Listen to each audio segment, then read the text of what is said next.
এক ভাই প্রশ্ন করেছেন, হুজুর এমন কোনো আমল আছে কিনা যেটা আমরা দৈনন্দিন সহজে করতে পারি এবং জান্নাতে যাওয়ার জন্য আমাদের রাস্তা সহজ হবে। যেই ভাই প্রশ্ন করেছেন তাকে অসংখ্য ধন্যবাদ। এমন প্রশ্ন অনেক ভাই করে থাকেন যে এমন কোনো সহজ আমল আছে কিনা।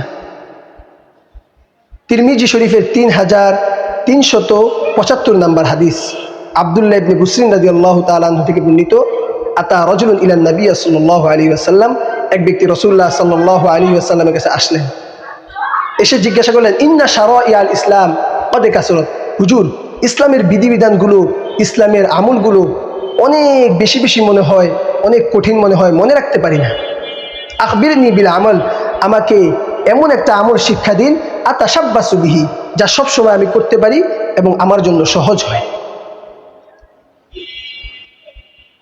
রাসূলুল্লাহ সাল্লাল্লাহু আলাইহি ওয়াসাল্লাম উত্তর দিলেন, লা ইয়াজালু লিসানুকা রাতকাম মিন যিকরিল্লাহ, তোমার জিহ্বা যেন আল্লাহর স্মরণ থেকে এক মুহূর্তের জন্য গাফেল না থাকে, সর্বদা আল্লাহর জিকির দ্বারা তোমার জিহ্বাকে তরুতাজা রাখবে।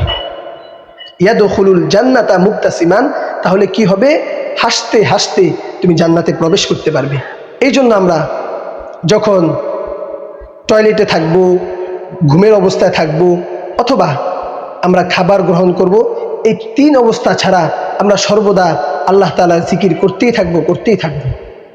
আমরা লা ইলাহা ইল্লাল্লাহ, সুবহানাল্লাহ, আলহামদুলিল্লাহ, আস্তাগফিরুল্লাহ, বিভিন্ন ধরনের জিকির করতে পারি।